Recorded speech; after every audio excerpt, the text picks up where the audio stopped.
Who's Ben? He's a nice guy, don't worry.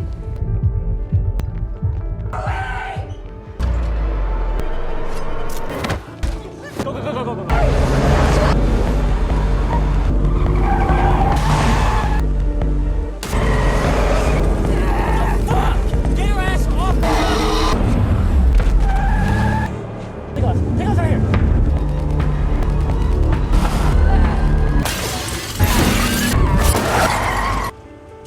Ang kwentong ito ay naganap sa USA, isang bansang nakikipagdigma sa gitnang silangan. Sa isang panig nakikipaglaban naman ang USA sa matinding problema sa human trafficking na laganap sa buong bansa. Nakadeploy sa gitnang silangan ang isang babaeng nagngangalang Nikki, bahagi ng isang Special Ops Unit. Alam niya ang lahat tungkol sa taktika, armas, mga bala at logistics ng kamatayan. Tinuruan siya ng lahat ng kailangang malaman tungkol sa pagkitil ng buhay. Ngunit may anak din si Nikki na si Chloe na kadalasan ay nababati lamang niya tuwing kaarawan sa pamamagitan ng video call. Mabigat sa kanyang kalooban ang katotohanan iyon. Ang mga bihirang taon na nakakasama niya si Chloe sa kaarawan nito ang pinakamasaya at pinakamahalagang sandali ng kanyang buhay. Ngunit kasabay nito, tuluyan niyang namimiss ang kabataan ng kanyang anak. Halos buong buhay niya ay malayo siya sa kanilang mag-ama. Nalampasan na niya ang unang 15 taon ng buhay ni Chloe. At kapag lampas 18 na ang mga anak, kadalasan ay hindi na rin sila nananatili sa tabi ng kanilang mga magulang. Kaya nang mamatay ang ama ni Chloe, nagpasya si Nikki na umuwi na ng tuluyan at ayusin ang lahat. Sa ika-16 na kaarawan ni Chloe, sinabi nito sa kanyang ina na may lakad sila ng 9:00 ng gabi. Agad itong tinanggihan ni Nikki at sinabing, "Gabi na yon," ngunit hindi tinanggap ni Chloe ang pagtanggi. Galit itong sumagot, "16 na ako. Gusto kong lumabas kasama ang mga kaibigan ko. Hindi na ako bata, pero hindi mo naman alam iyon dahil wala ka rito, hindi ba? Nakikipaglaban ka para panatilihing ligtas ang ibang tao. Lahat maliban sa akin at kay Dad." Sa sobrang galit, padabog na pumasok si Chloe sa kanyang kwarto. Kinagabihan, nang puntahan ni Nikki si Chloe para yayain itong kumain ng hapunan, wala siyang nakuhang sagot mula sa loob ng kwarto. Nag-aalala, binuksan ni Nikki ang kandado gamit ang hairpin at pumasok sa silid. Wala na si Chloe. Ang tanging naiwan ay isang sulat na nagsasabing kasama siya ng isang kaibigan. Samantala, si Chloe ay nakikipag-inuman kasama ang kanyang mga kaibigan. Isang lalaki sa kabilang bahagi ng lugar ang nakakuha ng kanilang atensyon at nagsimulang tumaya ang kanyang mga kaibigan kung lalapitan ba ito ni Chloe. Habang nasa bahay, natuntun ni Nikki ang lokasyon ng kanyang anak. Sa oras na yon, nakalapit na si Chloe sa lalaki at iniwan na siya ng kanyang mga kaibigan. Naiwan siyang umiinom kasama nito. Dumating si Nikki at nalaman mula sa mga kaibigan ni Chloe na nasa loob ito kasama ang isang lalaking nagngangalang Ben. Ngunit sa mismong sandaling makita niya sila, biglang hinablot at kinidnap si Chloe sa harapan mismo ni Nikki. Agad niya silang hinabol. Mabilis siyang tumakbo at nakakapit pa sa umaandar nilang sasakyan. Ngunit nang biglang kumabig ang kotse, tumilapon siya sa kalsada. Mabilis na tumakas si Ben kasama si Chloe. Hindi sumuko si Nikki. Mahigpit niyang hinawakan ang susi ng kanyang sasakyan, dumaan sa loob ng isang gusali at tumalon diretso papunta sa kotse. Sinaksak niya ang mata ng driver gamit ang susi. Ngunit sa sandaling iyon, bumangga ang sasakyan at muling tumilapon si Nikki. Hinila ni Ben palabas ang katawan ng driver, siya mismo ang humawak ng manibela at muling tumakas. Ngayon, sa kaso ng nawawalang bata, may 72 oras lamang bago tuluyang mawala ang anumang bakas. Kailangang mahanap ni Nikki ang kanyang anak sa loob ng panahong iyon.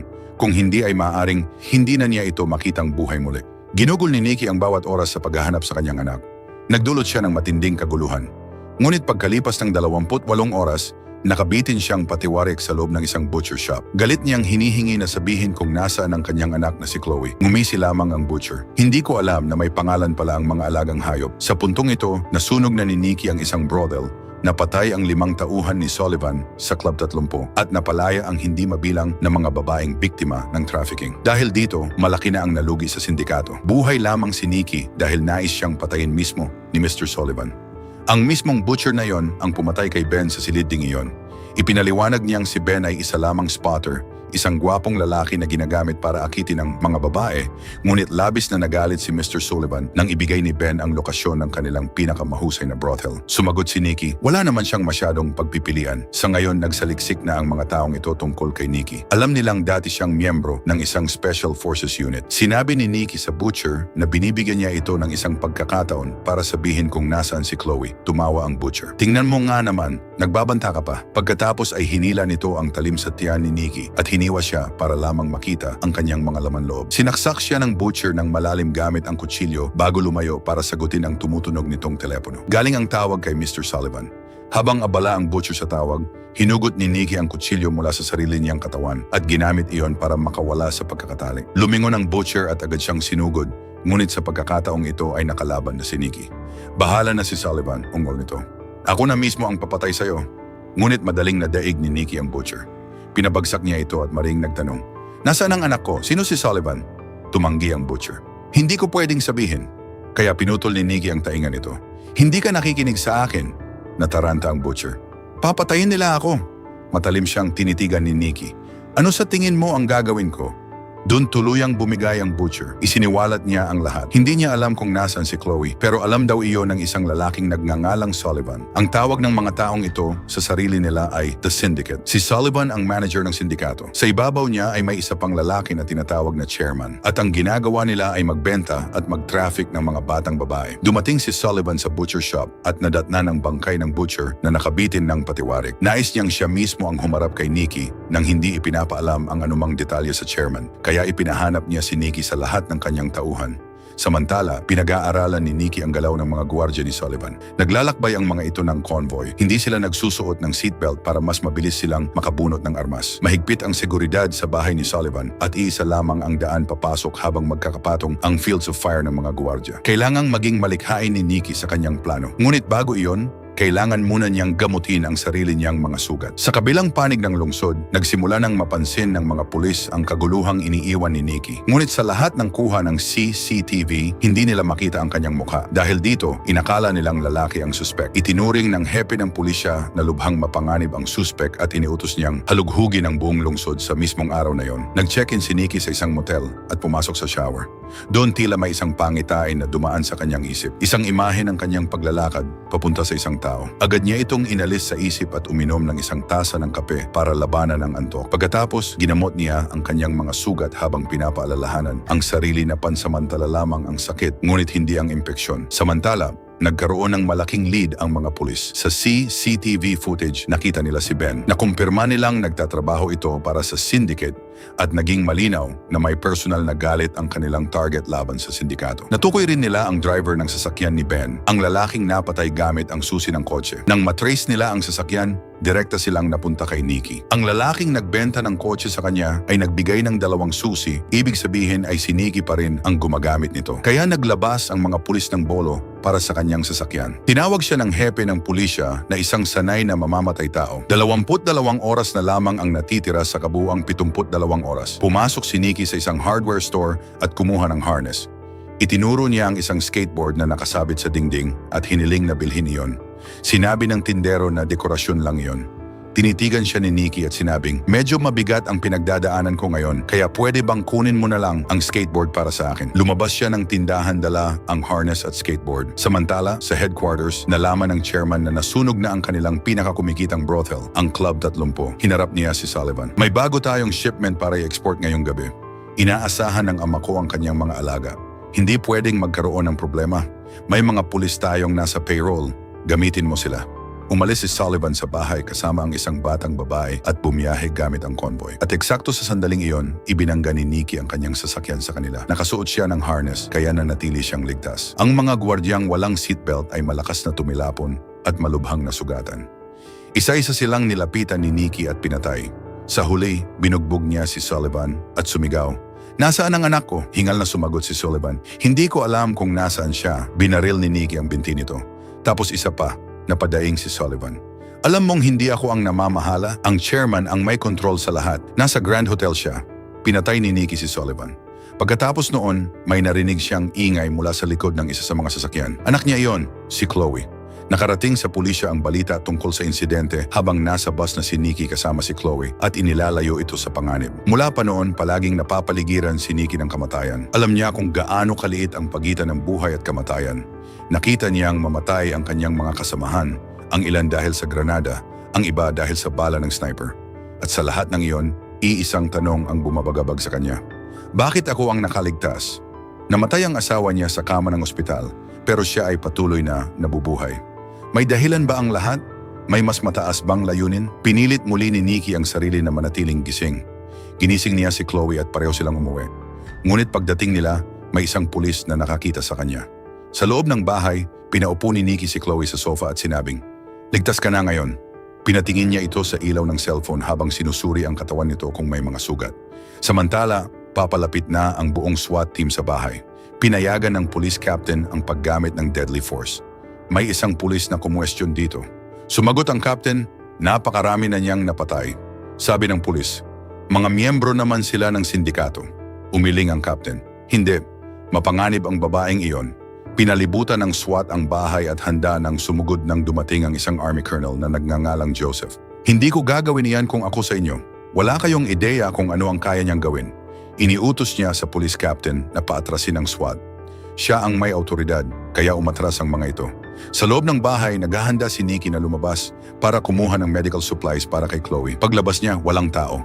Isang pulis lang ang tahimik na nagbabantay mula sa sasakyan, ngunit lihim na nagradyo ang captain sa SWAT. Patayin ang mga kamera at sumugod. Nakita ni Nikki ang refleksyon nila sa salamin ng nakaparadang kotse. Naging alerto siya. Habang sumusulong ang SWAT, nakita nila ang sombrero ni Nikki sa lupa. Tahimik pala siyang nakatayo sa likod nila.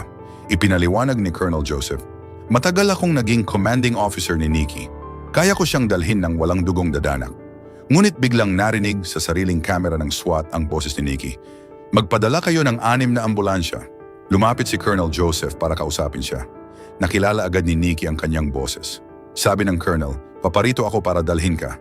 Sumagot si Nikki, hindi pa. Kinuha nila ang anak ko. Tumango ang Colonel.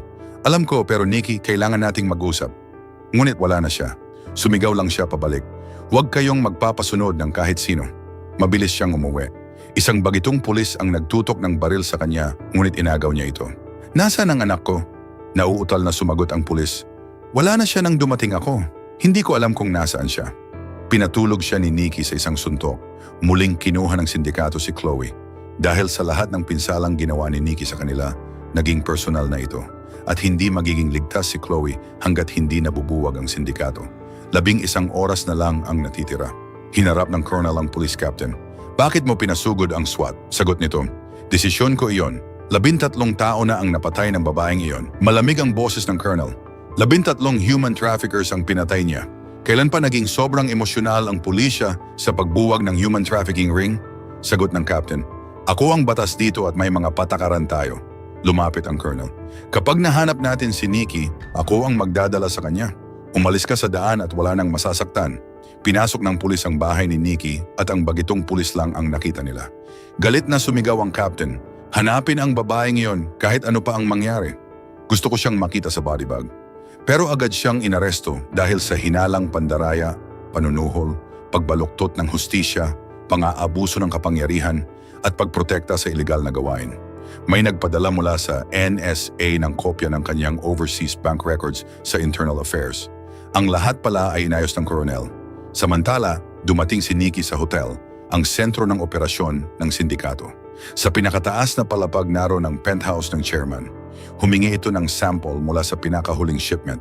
Sa labas, malapit sa electrical box, pinutol ni Nikki ang fuel line ng kanyang sasakyan at pinatagas ang gasolina. Alam niyang mahigpit ang depensa rito, ngunit sanay siyang maghanap ng kahinaan. Nagkunwari siyang humihingi ng tulong sa mga gwardiya at nang makalapit ay pinabagsak niya ang mga ito. Sinabi niya sa mga bagong biktima ng trafficking na tumakbo. Nahuli iyon ng mga security camera. Umalingaw-ngaw ang alarma sa buong gusali. Na-alerto ang chairman. Alam ni Nikki na may teknolohiya sa panig ng chairman. Pero ang problema sa teknolohiya, pumapalya rin ito. Biglang nawalan ng kuryente ang buong hotel at nilamon ng dilim ang bawat palapag. May ilang tauhan na pumasok sa kusina para hanapin siya. Pinuksan ni Nikki ang gas at pinasabog ito mula sa malayo. Nilamon ng apoy ang mga tauhan ng sindikato. Ang mga natira ay tinapos niya gamit ang sarili niyang kamay at kakayahan. Pinalaya niya ang mga babaeng nakakulong sa mga silid, ngunit wala si Chloe. Nagtipon-tipon ang mga miyembro ng sindikato sa isang lugar. Para kay Nikki, mas naging madali lang iyon. Sa serbisyo, ang tawag doon ay kill box. Sa galing niya sa pagbaril, pakikipaglaban, tahimik na operasyon at harapang labanan, walang laban ang mga ordinaryong tauhan ng sindikato. Sa dilim ng hagdanan, halos imposibleng makita siya. Mag-isa niyang tinatambakan ng bangkay ang pasilyo. Nang sabay siyang sugurin ng 2 lalaki, ginamit niya ang poste bilang takip at pinabagsak silang pareho. Ngunit habang sumusulong siya, may sumalakay mula sa likod. Tinangka nilang sakalin siya gamit ang lubid. Kahit halos mawalan ng hininga, lumaban pa rin siya. Kinagat niya ang tainga ng lalaki hanggang maputol, inalis ang lubid sa sariling leeg at iyon ang ginamit para patayin ito. Pagkatapos ay bumagsak siya at umiyak. Hindi niya mahanap ang anak niya. At doon may nakita siyang tila si Chloe na nakaupo sa tabi niya. Mahinang sabi ni Chloe, "Huwag kang humingi ng tawad. Ayos lang." Pabulong na sagot ni Nikki, "Hahanapin kita. Ginagawa ko ang lahat." Pinilit niyang bumalik sa realidad. Naririnig ng chairman at ng sekretarya nito ang mga tauhang namamatay sa labas. Nang papunta ang sekretarya sa pinto, tinamaan siya ng shotgun. Pinalaya ni Nikki ang mga babaeng nasa kulungan at humarap sa chairman. Nakatutok ang baril ng chairman kay Chloe. Nakiusap si Nikki, "Pakawalan mo siya. Anak ko siya." Nakita niya ang pagkakataon at sa isang mabilis na galaw ay binaril ang chairman at iniligtas si Chloe. Dinala niya agad ito sa ospital. Sa ospital agad na ginamot si Chloe. Nakatulog si Nikki sa tabi nito at doon lumabas ang katotohanan. Nahanap na pala ni Nikki ang anak niya halos 1 linggo na ang nakalipas. Ngunit nang mahanap niya ito, patay na si Chloe. Hindi lang niya iyon matanggap na ospital siya. At nang dalawin siya ng colonel, wala siyang alaala na patay na ang anak niya. Gusto niya itong hanapin. Gusto niya itong iligtas. Tuluyan niyang naisantabi sa isip ang pagkamatay ni Chloe. Nakita na ng colonel ang ganitong nangyari noon sa digmaan. Tinuturuan ng mga sundalo na ihiwalay ang emosyon sa karanasan. Tinatawag ito ng mga doktor na retrograde amnesia dulot ng trauma. Tuwing nakakatulog si Nikki, parang bumabalik ang isip niya sa gabing nagsimula ang lahat at inuulit niya ang paghahanap. Nagliligtas siya ng mga batang kahawig ni Chloe. Sa buong panahong iyon, iba't ibang babae pala ang inililigtas niya habang si Chloe ang nakikita niya sa bawat isa.